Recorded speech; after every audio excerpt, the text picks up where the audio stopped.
Welcome to the Uncontested Investing Show, presented by REI Inc. magazine and sponsored by RCN Capital. Each week, we focus on bringing you candid convos from the best in the biz. Here's your host, Tim Herriage. Welcome back to the Uncontested Investing Show. I'm Tim Herriage. Thanks for coming back. I'm here today with my buddy, Mike Hambright. Mike, how you doing today? I'm excited to be here, my friend. You're excited to be here. I'm glad you're here. So I even wore the Investor Fuel t-shirt because you were coming. And I dressed up because I thought you'd be dressed up. So normally that's what I wear. Well, when I'm on your podcast next time, you'll have to wear an RCN t-shirt. Okay. I'd have to get you one first. That's right. So Mike, thanks for being here. Why don't you just take about a minute to kind of tell people who you are and what you do? Yeah, that used to only take a minute. Now it's a little more complicated, right? So first and foremost, I've been a real estate investor for 14 years. But over the years, as you know, you start to bolt more things on, right? First became rental company owners where I'm managing rentals. Then started getting into coaching. Then over time, founded the Investor Fuel Mastermind, which you have a shirt on there. And then most recently, over the past 3 years, I run a data and tech company that we do kind of done-for-you lead generation called the Investor Machine. So a bunch of stuff in the real estate space. In fact, I've flipped hundreds of houses here in Dallas. You and I used to be running shoulder to shoulder, maybe competitors. We're all competing on some level, right? And now mostly do large multifamily syndication. So I guess a little bit of everything over the last 14 years. Well, you are an interesting fella. And I think you're doing probably the best job in the industry on the Mastermind with Investor Fuel. I know I've enjoyed being there not only as a lender, but also I still run my investment company. And I find myself sitting in the presentation like, okay, we suck. Right? Like, it's like this guy's doing 80 a month and I'm doing 50 a year. So it's like, we need to fix that. Yeah. So one of my first segments, Mike, when I was in the Marine Corps, I used to brief generals. I was an intelligence analyst. And they always told us you had to tell the most important thing up front, right? You don't bury the lead in a briefing because if you start getting mortar shells or the general has to get up to go to do something, he needs to know the most important thing. So imagine we've got someone listening. They're driving on their way to work, chumming up a podcast. Maybe they go to coffee. They don't get to catch the whole thing. I want you to just take 2 minutes to deliver the bottom line up front, the bluff. Like, what do you think people need to be thinking about, doing, not doing, focused on? Just 2 minutes of just general advice about general, relevant, actionable advice. For real estate investors? Yep. I'd say, ultimately, folks need to understand that this is a long game. Like, I think for the first couple of years that I was in business, I was living day to day, very transactional. This is a transactional business ultimately, right, as a real estate investor.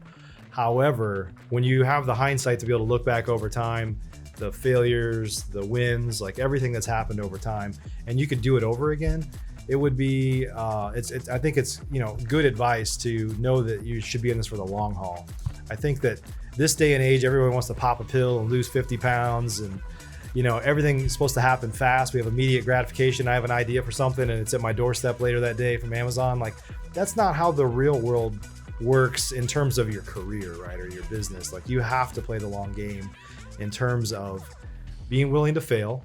And I think if folks that are listening are just getting into real estate or into any business, that's not a normal thing. Like, we think failure is a loss. And I think when you're an entrepreneur and you've been in the game for a while, you realize that failure is a stepping stone to success. So you have to be willing to fall, but you just have to be willing to get up. So it's not over until you don't get up, right? So anyway, I'd say kind of play the long game and think about the end in mind. I think it's also, I posted something on social media the other day about immediate or delayed gratification is the key to financial freedom and really freedom ultimately, right? So if you wholesale everything and get that quick buck, or rehab it and get that not as quick a buck but more bucks, and you don't keep them as rentals, I think at the end of the day you'll be disappointed. So play the long game, think with the end in mind, and make sure you're kind of setting yourself for a long-term legacy. Good advice from a smart guy. So let's just talk. Let's talk about what we're going to talk about. What are some things that you think are interesting happening in the market today? It's interesting because there's a bunch of folks that are in the business that haven't been, they weren't in here during the last downturn or any other market cycle. This is all they know, right? And so I mean, I started in 2008, so it was kind of a down cycle, which really was never that bad in Dallas, let's be honest. But I think there's a lot of people that have practices right now that are going to get in trouble. Overpaying for houses because they're counting on the appreciation to continue, and it might. I think it's more about destruction of the dollar right now than it is actual appreciation. Right? That'll be a rapid fire thing. But ultimately, I think that a lot of folks have gone away from their principles in terms of buying right. Always have an element of conservatism in everything that you do. And some people just don't really think about what will I do differently or how will I change my business if things shift. And there's one thing that's for certain is it will shift. We just don't know when, right? Yeah, or which way, right? So do you Right. think it's more interest rates? Do you think it's inflation? Do you think it's, you said destruction of the dollar, fiscal policy? Kind of what's Mike Hambright looking at and monitoring? I don't know. I the truth is I don't know. So I stay conservative. I'm not an economist. I used to thought I was one and had all these ideas, and the reality is I've probably just pulled back on that because I don't know what the answer is, but I know that, I don't believe prices are coming down. I don't think there's going to be a reset because I think the dollar's being destroyed ultimately, which for somebody that has a bunch of assets, I'll be in a good position. Right. And that's what I tell my wife all the time. She's like, what are we going to do about this? I was like, look, we're going to come out on top one way or another just because we think about it. Most people are living paycheck to paycheck and have no idea what's happening to them right now. So we talked, I know your history. We didn't talk. Corporate America from the Northeast, right? I grew up in Midwest? Midwest. There you go, Midwest. Near Chicago. What brought you to Dallas? What put you into real estate? So the short version is I moved here a long time ago now. You and I are getting old, so I start to say years and I sound like an old dude, but I've been in Texas now for 23 years. First came largely because it was January 2nd, 1999. We got 26 inches of snow in one day in Chicago, and I'd been there my whole life. And I was like, I'm out of here. So that's the short version of the story. But, Dallas has just kind of grown on me. I moved to Austin for a couple of years, actually went to grad school down there, moved to DC for a job for a couple of years and came back. And now no intentions of calling any other place home, But just kind of followed the corporate path. It's the first person in my family to go to college, but went to college, got a finance degree, wasn't real happy with my job and kind of thought, is this all there is, So then I moved down here, got a similar job in finance, corporate finance, and then ultimately thought I needed more formal education because I was just unhappy with where I'm at, and went back to grad school. Ended up getting, honestly, a dream job from a corporate standpoint. It was an amazing opportunity. But one day, out of nowhere, I got fired. And I got fired because my boss got fired, and I was kind of his guy. So I'm just part of the package, Ultimately, that's what happened. And at that point, then I went to actually another company that was a startup that had been flying high and was there for about 18 months. And then they filed for bankruptcy. Despite being a Wall Street darling and all that, they just weren't profitable. And the writing was on the wall that this company was in trouble. And so the heydays were over. So we moved back to Texas. And at that point for me, it was like my son was just born. In fact, at that time he was 2 months old, right? Wow. Lindsay had left her job as a consultant. She was making more money than me. And it was just hated it. And so it was like, okay, how are we going to move forward here? I could go back to corporate America, but this whole 3 strikes and you're out thing, I've got 2 strikes right now. Right. And it's just this realization I need to take control of my family's financial destiny. I'd always been interested in real estate investing.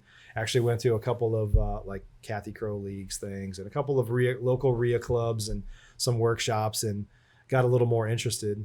And then, just dove in head first at that point. It was 2008, the same time you're pulling back, right? I'm diving in. I'm running into the fire, and guys like you were running away because you had some wounds to lick. But I didn't know any better. We were ducking. Right? Yeah, I didn't know any better, right? I didn't have any bad inventory. I didn't have any skeletons in the closet, and truthfully, I was just naive. I didn't know what I didn't know, other than I had to make this work because of what had just happened to me. So Mike has said, control your destiny, financial freedom, and one of the taglines of Investor Fuel is fuel your business fuel your life. Yeah. And those are all things I want to talk about when we come back from a break. Stick around. Are you looking for fast funding for your next fix and flip? What about leverage for your next long-term rental or vacation rental? Need capital for a new construction project? Look no further. RCN Capital has you covered. As the leading nationwide lender for real estate investors, RCN Capital offers short-term and long-term financing solutions for your next investment property. RCN Capital takes a common-sense approach to your loan request, offering high leverages and low rates backed by superior customer service. Whether you're investing in single-family properties or multifamily properties across the U.S., RCN Capital has funding options for you with no hoops to jump through and quick closings in as little as 2 weeks. Ready to get a quote for your next investment property? Visit rcncapital.com/podcast to apply today. There is no fee to apply. Again, that's rcncapital.com/podcast to apply today. Welcome back to the Uncontested Investing Show. I'm your host, Tim Herriage. I'm here with my buddy, Mike Hambright. Mike, one of the things, I think one of the first times I heard you say something profound, and it hadn't been that many times. That's memorable. Was you were talking about getting into the business in 2008. And you said, I was dumb enough to not know what I didn't know. Yeah. And you were just saying that you were naive. So let's really build on that. And I know we've been around a minute, so we can't build on it too much. But you got into single family. Let's kind of continue there. Sure. Yeah, I think, at the end of the day, it's been interesting to me, like some old dogs here, that I've seen people come up over the past few years, and you have too, that in our minds, we're thinking how hard this market is. God, it's not as easy as it used to be. It's getting hard. And then you see some new buck come up and just crushing it, right? And you're like, it's a mindset thing. Like, right. And they're right in this market sometimes. And it's like, wow, like they just didn't, it was what I had in 2008. I was already backed into a corner, and I didn't have, any bad habits built up at that point. And I didn't believe anybody telling me that I couldn't do what I wanted to do. But you get a little jaded over time, right? Sometimes you start to get a little more conservative because you saw somebody else get wiped out, or you're getting older and you're worried about your family now or whatever. And you start to get a little more conservative over time, at least I have, right? And so I think that some of it is just, when a lot of people that start, they have no fear and they just run right into that fire like I once did too. So you said you kind of were thinking financial freedom, controlling your destiny. What do you think was different about your strategy than this could be very applicable or maybe never again. What was different about your strategy than, say, the people like me that, had been doing it a certain way for 8 years? Like, how did you figure that out? You kind of created the whole wholetailing thing. How did you develop your strategies? I think some of it was just, I always poo-pooed the corporate background. After I got out of my own, I was like, I'm unemployable. Like, I could have bad employee t-shirt. Yeah. I could have circumvented, got into this earlier and missed all that. But the truth is, I think there were a lot of lessons learned in corporate America. You had a lot of lessons learned in the military, right? There's things that I think as you get older and you can kind of draw back on your experiences, it helps you think through things a little bit more than somebody that doesn't have that experience, right? And other people have experiences that they can draw from too. But for me, it was always to it took a little while, but it was to run it like a business. And when I started thinking about all these huge companies, in fact, I talked about this to somebody the other day. I recently rented a car from Hertz, and it was the worst experience. And I'm returning it, and it's a process, and the sign is all screwed up. And I'm like, this is a multi-billion-dollar company, and it looks like a bunch of bozos are running it. And I was thinking to myself, we beat ourselves up over way less than that, and it's like, wow, we're actually we're not as bad as I thought, Yeah. But it's just those lessons learned of seeing what bigger companies do and understand how they were willing to invest in people and teams and processes and systems and all those things. We had those insights early on because of where I came from, and Lindsay came from my wife came from a very different background, but she was an investment banker on Wall Street. So she had a very different perspective on how to run a business from the financial side than the average person, for sure.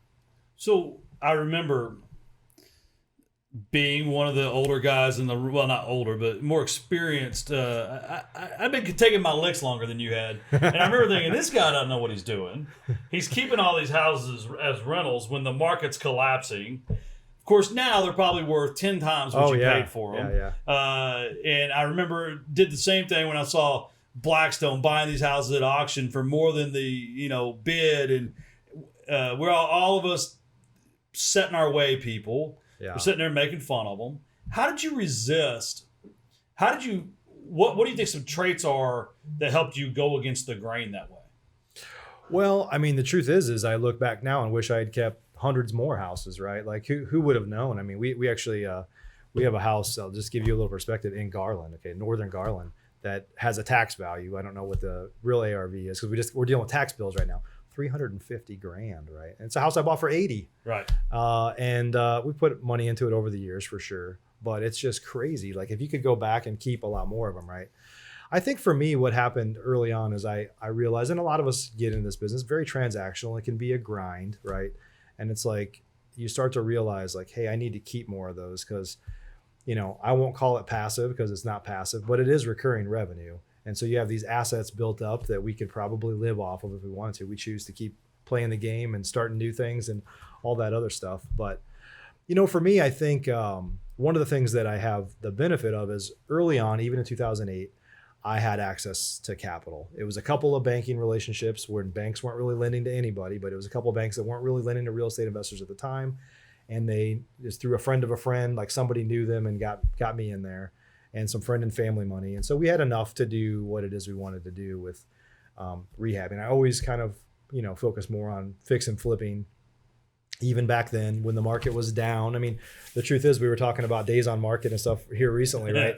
And it's like, oh, it's going up. It's like, yeah, it went from 7 to 12, it's really nothing. But even back then, 2008, 9, 10, it would be uncommon for us to have a house listed for more than a week without it being under contract because we just engineered it to build a better mousetrap. Like I want to be one of the lower priced houses at that quality level. And I want the quality to be higher than anything else in the market. And you just kind of insert yourself next in line. If the house is going to sell in that neighborhood, I'm going to be next, right? As much as we could. And so I think it was always just that. And I think there was a time where I was wholesaling a lot more. And even back then, advertising costs started to go up, which is nothing compared to what it is now for lead gen.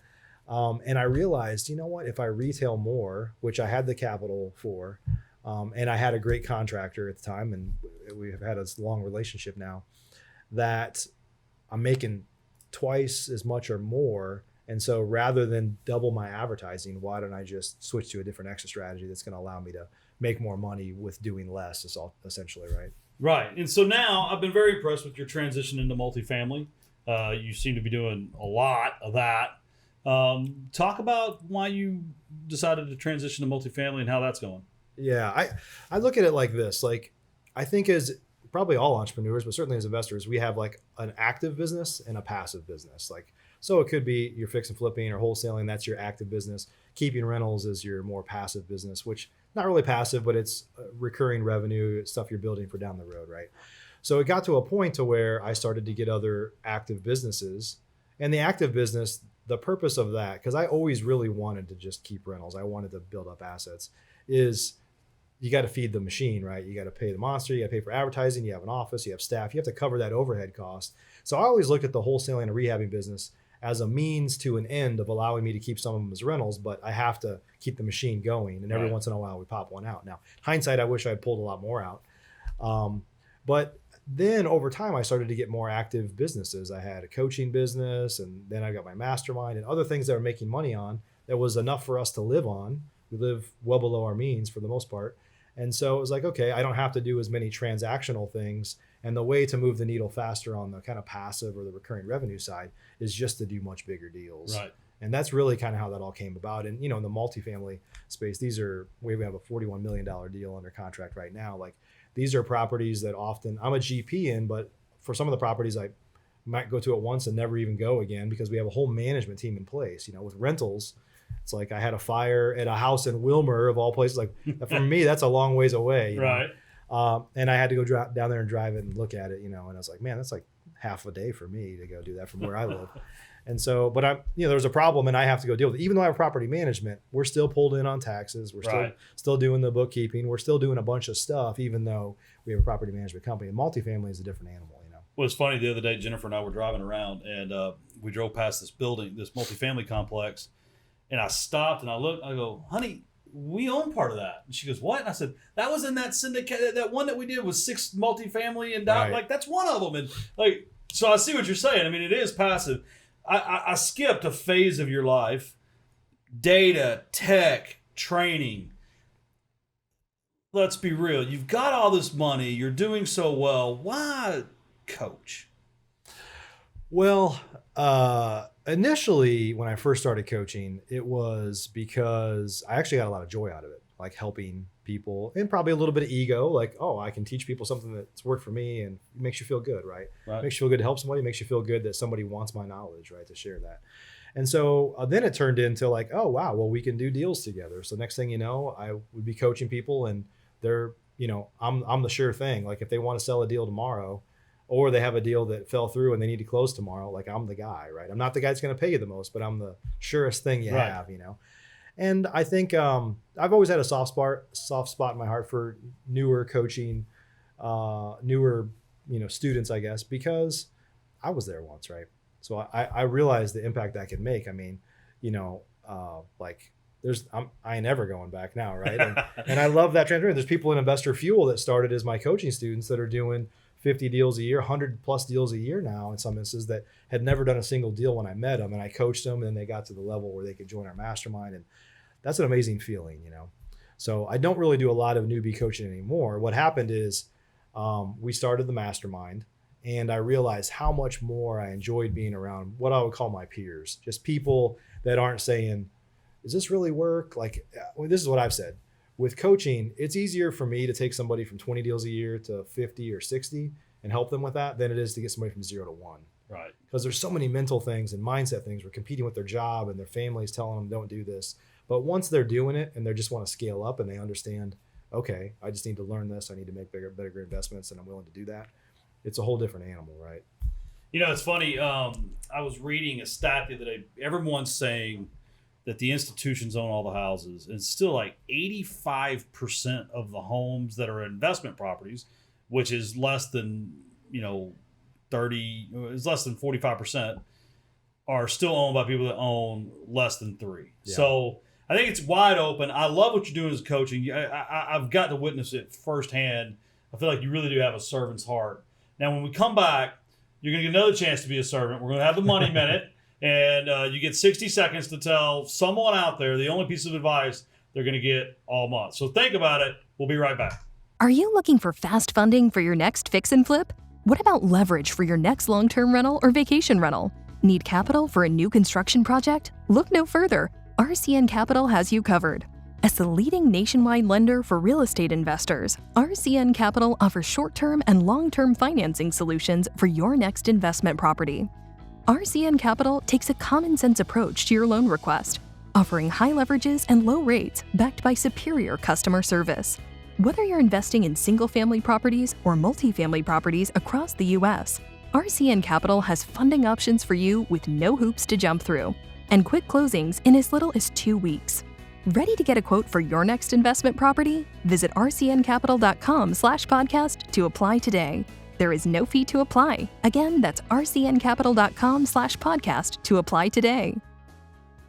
All right, welcome back to the Uncontested Investing Show. I'm here with Mike Hambright. Mike, this is the Money Minute. The Money Minute, just imagine there's either young Mike Hambright going back for his grad degree that hates his job, or the Mike that's just got the second strike and is like, I don't want the third. Or there's an investor out there that is kind of chugging along and maybe not getting what you got. And just imagine this is the only advice they're going to hear this month. This 60 seconds is the only advice they hear. So at the camera, pour into them, take it away. I'm going to share 2 things. First is to bet on yourself, because honestly, nobody else is going to. There's a lot of people in life that want somebody to help them out, give them a chance, all these things. Why would somebody else give you a chance if you're not willing to bet on yourself? So whether it's coaching, a mastermind, surround yourself with the right people, going to the right event, whatever it is, bet on yourself. Be willing to put your time and money into something, even if you have to scrape to find that. Because at the end of the day, there's so much knowledge when you get around people that are ahead of you on the learning curve. The second thing is to have an abundance mentality. So ultimately, when I first started my business, I thought everybody was my competition. I didn't want to share any knowledge with anybody. I didn't want to tell anybody what I was doing. And the truth is that was a limited mindset. Once I started to share openly with what I was doing, the truth is very few people are going to execute it anyway. There were so many good things that came from just this abundance mentality of sharing, give it all away. At the end of the day, you're going to attract more business and opportunity into your life. I love the abundance mentality. It's one of those things. I think it's gotten me a long way in my career, probably a lot farther than I should have gotten. Yeah. So that's good stuff, man. All right, rapid fire. Which one are you investing in, crypto or the dollar? You got to pick one. I know nothing about crypto, so I'd have to. I'm not a big fan of the dollar, but what else are you going to do right now? That's right. Beach or mountain? I like both, Tim. I actually prefer the mountains, probably. Yeah, because this year alone, you're taking the Investor Fuel folks to Colorado, to Yellowstone, right? Yeah, and Cabo. To Cabo.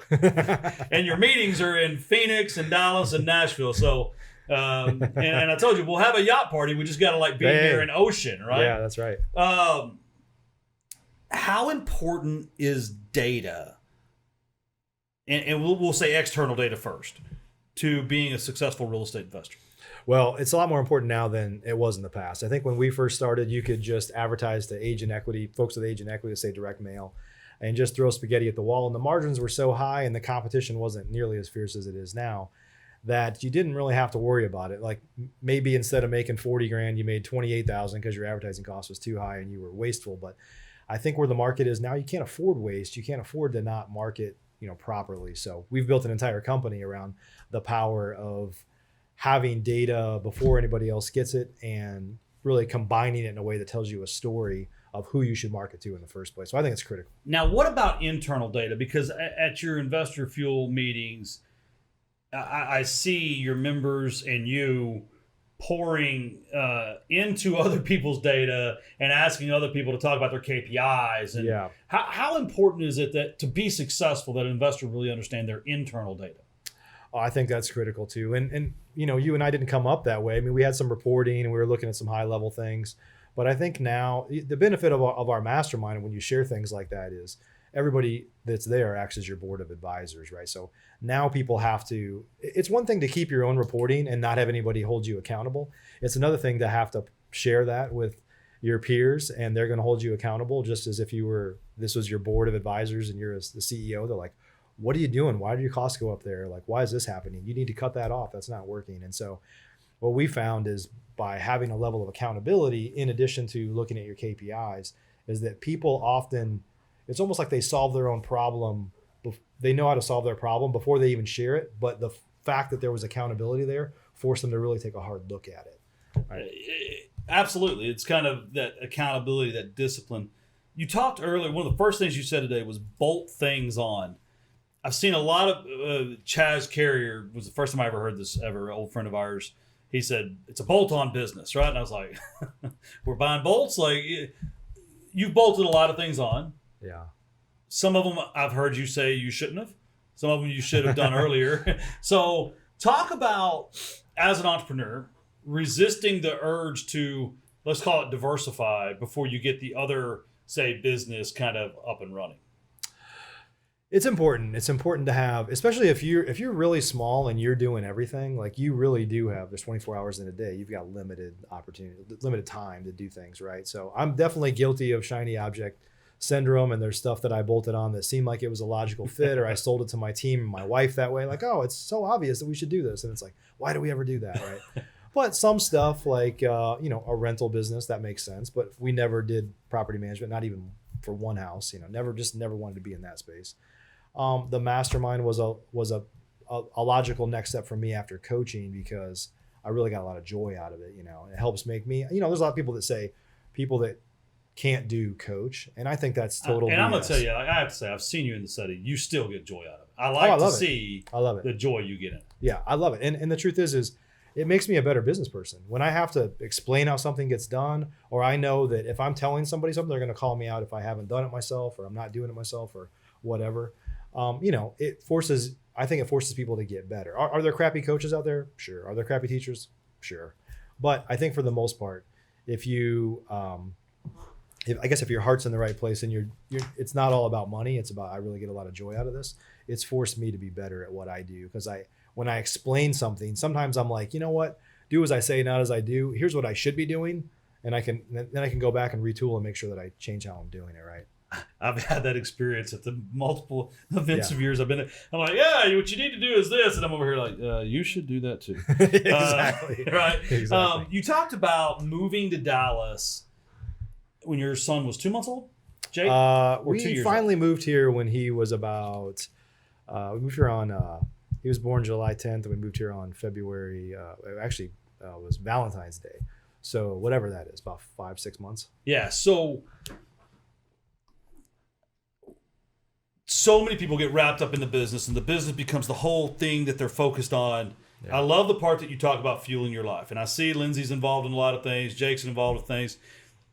A couple Memorial Days ago, I ran into you and your family in Austin with my family, and we drink not enough.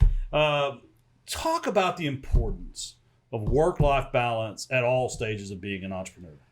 It's hard, and I would definitely not say that I'm the expert on that. Again, do as I say, not as I do. Back to that, right? So, I mean, I will say there's no doubt that, and my wife and I worked in the business. She's more behind the scenes, but she's been just as involved as I have in almost everything we've done up to this point. Now, I'm trying to retire her now, which is good, but she's so far ingrained into what we do. She cleans up a lot of my messes, basically. Right? But I think there's no doubt that I sacrifice time away from my son and things that I wish I could go back and change, and you just can't, right? And so hopefully there's lessons learned there for me and him along the way of seeing. I mean, I grew up watching my parents work really hard, and it was blue collar jobs, and they're working 2 or 3 jobs to get by, right? And you always hope that your kids, because you can fly around the world and take your family vacations and do all these things, you hope that they appreciate that someday, and hopefully they tie it back to all that hard work, right? So, do I have regrets about focusing too much on work because I'm a workaholic? Absolutely. But it's kind of the fabric of who I am and who I've always been too. So, well, I can tell you this, my family is actually looking forward to the Yellowstone Trail. Oh, nice. Like I brought it up to them last week and said, look, they said they snowmobile with bison. Like, oh yeah, this sounds cool. Yeah. Like, and that's one of those family friendly trips that Investor Fuel, the Fuel fam, gets to do. So we're almost out of time. Any parting thoughts or shots? No shots. I can take shots at you. Or? Yeah, if you want. I would say I got the editing stuff. So That's right. No, I think at the end of the day, real estate's been great for me. It's been great for you. I think a lot of people that try to get in, and you want to think about how to build wealth or how to make this a business that really can change your life, change your family tree, right? But I think that if people are trying to put all the pieces together before they ever get started, you're going to miss out. Like, you just don't know. You just got to get out of the gate, and you're going to pivot a little bit. You're going to change. The market's going to force you to change. Like, things are going to change. You're going to find things that you don't like to do. You're going to find things that you love to do that you didn't even know that was a thing when you first started, right? So I think the important thing is to get out there, always be a good person, always try to help other people. And, like I said, have an abundance mindset, and the rest will ultimately take care of itself. Man, you have dropped some really good gems today. Someone out there listening wants to get in touch with you or do business with you, where do we send them? Well, we talked a little bit about Investor Fuel. They can learn more about Investor Fuel by going to investorfuel.com, which is a mastermind for professional investors. Our data and lead gen company is called It's Investor Machine, but the website is theinvestormachine.com. And there's an old Saturday Night Live skit about that, but we're not as big as Facebook yet. We can't drop the yet, but or just connect with me on Facebook or Instagram. Yeah, and then also Flip Nerd, right? Oh, flipnerd.com. Yeah, I mean, come on. I know. This is like that's really what started it's the flagship. Yeah. So we've done over 1,500 podcasts now on Flip Nerd. In fact, it's turning more into a podcast network with other hosts and stuff like that as well. So we got a lot of amazing content on flipnerd.com. And I'm a bit of a trader, so I think I've been on your show 5 or 6 different times for 5 or 6 different companies. So you pivoted a little bit. I pivot nonstop. Thank you for being here. Absolutely. It's always good to see you, buddy. Yeah, buddy. Absolutely.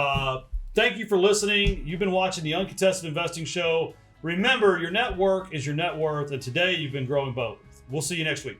Thank you for listening to the Uncontested Investing Show. Questions about today's episode or the podcast? Email podcast@rcncapital.com and make sure to follow RCN Capital on Instagram, LinkedIn, and Facebook. See you all next time. The preceding program is furnished by RCN Capital LLC.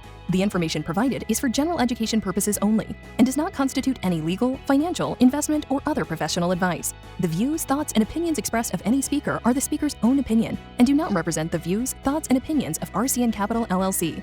No information contained in this episode should be construed as financial, investment, or legal advice from RCN or any individual, author, host, or guest. You should always consult a financial advisor before investing.